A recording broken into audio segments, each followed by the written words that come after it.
अस्सलाम वालेकुम। साडे नाल जुनेद बाजवा साहब ने जी अज दे इंटरनेशनल पंजाबी कानफ्रेंस के मुतलक इन्हां दे नाल असीं गलबात साझी करांगे। जनाब जुनेद बाजवा साहब तुसीं दसो हाँ कि इस तरह के अज दे इत्थे प्रोग्राम ते आके तुहानूं किस तरह दा महसूस होया? हाँ, बिस्मिल्लाहिर्रहमानिर्रहीम। सब तो पहले मैं शुक्रिया अदा करना अहमद रज़ा भट्टू साहब का, ਜਿਹੜੇ कि पंजाबी के हवाले नाल पाकिस्तान च सब तो ज़्यादा जोड़ा काम कर रहे हैं वो अहमद रज़ा भट्टू साहब ने।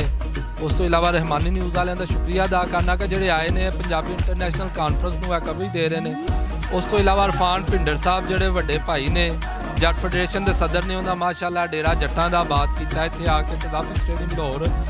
और यह बड़ी अच्छी गल है कि जिहड़ी पंजाबी माँ बोली है असी लोग वो तो शर्म करने हैं पे, मतलब घर बच्चों ने भी बोलते शर्म करने पे। बाकी तुसी कोई भी जबान वेख लवो, कोई बंदा भी कोई भी मतलब कि जिवें पठान ने वो खुद देखो तो गल करते होंदे वो पछतो च करन दे, वो अपने आप को आर महसूस नहीं करते है, शर्म महसूस नहीं करते।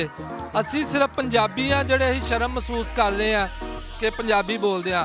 सानू अपनी माँ बोली पंजाबी नूं ऐसे तरह प्रमोट करना चाहिए। मैं कहना जिन्ने साडे यार दोस्त ने जिन्ने भी पंजाबी ने, जिमें पंजाब तो चाहे वो लहिंदे पंजाब के ने चाहे वो चढ़ते पंजाब के ने, इत्थे पूरे पाकिस्तान तो इलावा सिख बरादरी कैनेडा अमरीका तो आई है सिर्फ पंजाबी नूं मतलब कि सेव करने वास्ते बचाने वास्ते।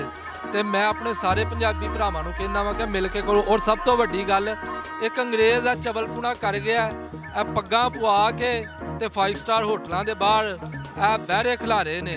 इंशाअल्लाह असी ये खिलाफ हाई कोर्ट च रिट भी करांगे और ये जिहड़ी पग है पग नूं असी इज्जत जरूर देने और देंदे रहांगे। लेकिन आ जिहड़े बहरियां नूं 5 स्टार होटलों च दूजे होटलों के विच इन्हां ने पग्गां पवा के बहरे खिलार दित्ते ने। जट्टां दी या पंजाबियां दी शान सी, लेकिन इनू एज आ बहरियां दे तौर ते कर दिता। मैं सारियां नूं कहना वा सारे जट भरा पंजाबी भरा मिल के अपनी पग नूं बचाओ और पग वास्ते मेरे नाल चलो।